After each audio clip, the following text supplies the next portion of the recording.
एक बात याद रखना, ये महाभारत द्रौपदी के चीरहरण से नहीं हुआ है, ये महाभारत जुए में हार जाने से भी नहीं हुआ है। ध्यान रखिए, ये महाभारत शकुनी के पासे बदलने से भी नहीं हुआ है।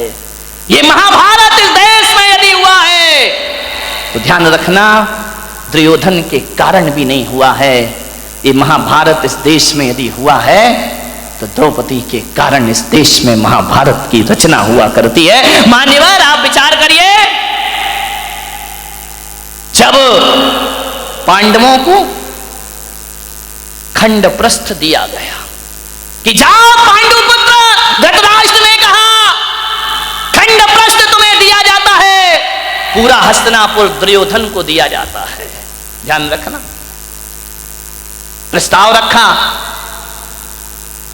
सुलह की बात हुई, दुर्योधन ने खंडप्रस्थ दे दिया, जहां ना पानी बरसता था ना जहां फसल होती थी, बंजर भूमि, जाओ वहां रहो। युधिष्ठिर ने कहा, अर्जुन ने कहा, कोई बात नहीं, यदि हम में ताकत होगी तो खंडप्रस्थ को इंद्रप्रस्थ बना करके रख दिया जाएगा। ध्यान रखें, हौसले बुलंद होना चाहिए।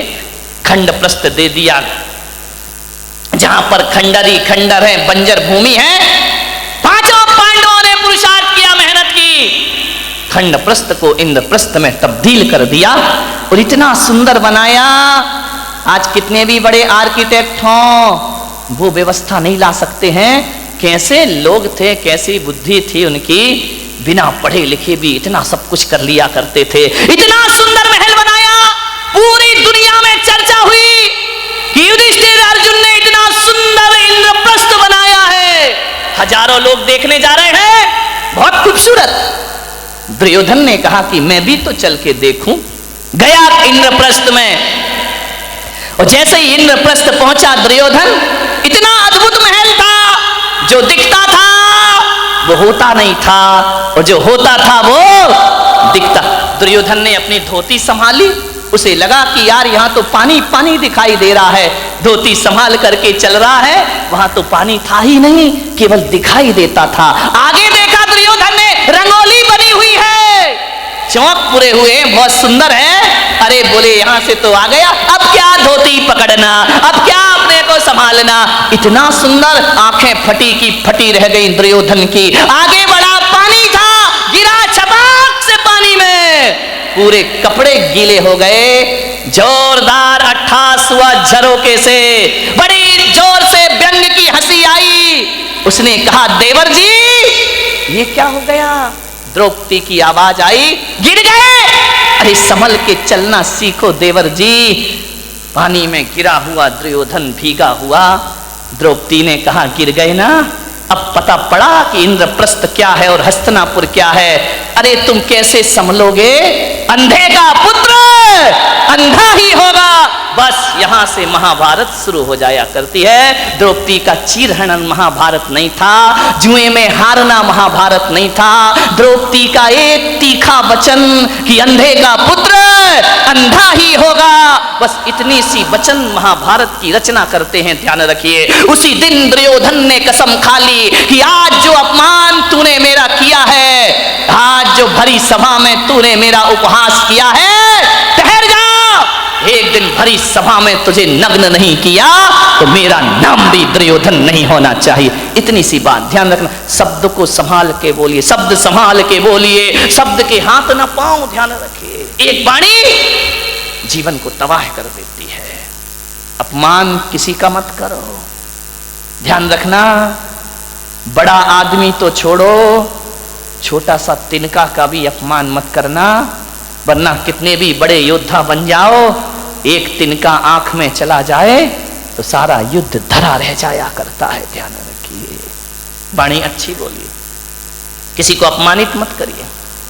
एक तीखे वचन ने, एक कटु वचन ने महाभारत की रचना कर दी। ध्यान रखिए, मीठा बोलो, अच्छा बोलो, विपत्तियों को आमंत्रण मत दो, मुसीबत को आमंत्रण मत दो। एक तीखा वचन हजार विपत्तियों को लेकर अपने साथ आया करता है। ध्यान रखिए, बोलो तो बोलो सदा मीठे वचन। ध्यान रखिए, जो काम शक्ति से नहीं होते वो काम मिठास से हो जाया करते हैं।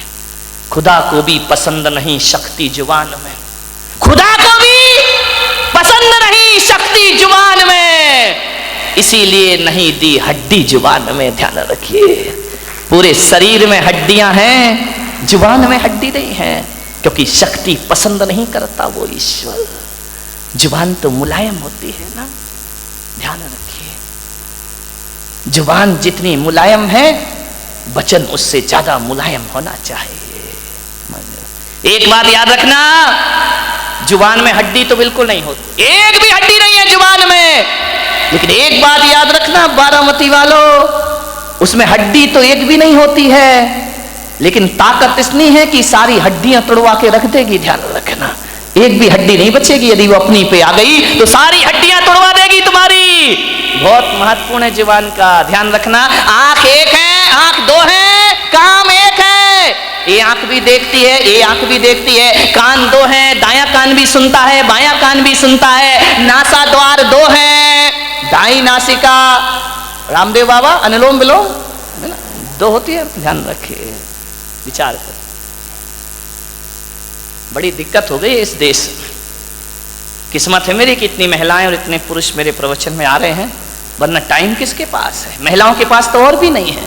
एक महिला से मैंने पूछा प्रवचन में नहीं आती, बोले नहीं आती महाराज। मैंने कहा क्यों नहीं आती है? बोले करूं क्या महाराज, रात को 12 बजे तक तो एकता कपूर जगाती है, रात को 12 बजे तक तो एकता कपूर नहीं सोने देती है, और सवेरे 4 बजे रामदेव बाबा जगा देते हैं। हम करें, कहां से आए तुम्हारे प्रवचन में? इतने बिजी हैं हम लोग। ध्यान रखिए, समझिए, मान्यवर। दो नासा द्वार है, काम एक ही है। दो हाथ है, काम एक ही है। दो पैर हैं, काम एक ही है, दोनों पैर चला करते हैं। लेकिन जुबान अकेली है, इकलौती है, इकलौती औलाद है अपनी लीलावती। साली लीला यही कराती है, यही रास लीला करा दे, यही राम लीला करा दे। लीलावती का सावधान इस लीलावती से। 2 अंगुल की जुबान 5 फीट के शरीर का सत्यानाश करा सकती है। ध्यान रखिए, ये जो लीलावती बैठी है ना, इस पे कंट्रोल रखो, कंट्रोल कंट्रोल। ध्यान रखिए, ये जो लीलावती है बहुत नटखट काम करती है। पूरे शरीर में अकेली है, इकलौती औलाद है इस मुंह की। लेकिन एक बात ध्यान रखना, ये जो लीलावती है ना, है तो अकेली, काम डबल करती है। ध्यान रखना, एक चखना और एक बकना। ध्यान रखिए, जो 2 है वो एक काम करते, जो अकेली है वो ये चखती भी है। और मीठा खाना याद रहा, पर मीठा बोलना भूल गए। ध्यान रखिए, एक तोता तीखा तीखा खाता है, मिर्च खाता है तोता, मीठा मीठा बोलता है। और हम मीठा मीठा खाते हैं, बोल दो तीखा तीखा बोलते हैं हमें जुबान से। जुबान को संभाल के रखो, वाणी सुंदर बनाओ। एक कितनी भी सुंदर महिला हो, खूबसूरत महिला हो, आसमान से उतरी हुई परी हो, ध्यान रखना, आप सोचते हो ना कि थोड़ी सी लिपस्टिक से हम बड़े अट्रैक्टिव लगेंगे। नहीं नहीं, कौन बोला महाराज हमारे पीछे क्यों पड़े हो तुम? ध्यान रख, लिपस्टिक लगा के आप सोचते कि हम सुंदर हो गए हैं। मैं आपसे निवेदन करता हूं, ओंठ कितने भी सुंदर बना लो, कितने भी लिपस्टिक लगा लो, कितने भी पतले ओंठ हो जाएं तुम्हारे, कितने भी गुलाबी ओंठ हो जाएं, लेकिन वाणी कड़वी हो तो बताइए आपका सौंदर्य कितनी देर टिकने वाला है? ओंठों का सौंदर्य ज्यादा नहीं टिका करता है। मुझे तो समझ नहीं आता है, ये महिलाएं लिपस्टिक लगा के अपने को सुंदर समझती हैं, आदमी तो लिपस्टिक नहीं लगाता ना। नहीं, बारामती का मुझे पता, लगाते हो क्या? नहीं लगाते ना। एक बात बताओ, ये सोचती है लिपस्टिक से सुंदरता बढ़ती है, तो लिपस्टिक लगा के सुंदर दिखने वाली देवी हो, बिना लिपस्टिक वाले पे क्यों मरती हो?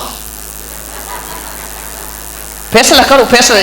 ये तो लिपस्टिक जान इन पे देती है लोग। ध्यान रखिए, इसका मतलब है लिपस्टिक कितनी भी अच्छी हो, चेहरे की सुंदरता कितनी देर की, आधे घंटे।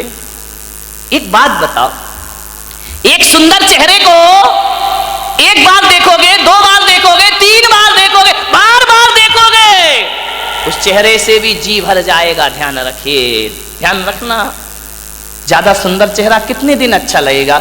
1 साल, 2 साल। कितनी भी सुंदर पत्नी ले आओ बेटा, साल बर्बाद तो वही हालत है कि वो बड़बड़ा रही है, अपन चुपचाप सुन रहे हैं बैठ करके।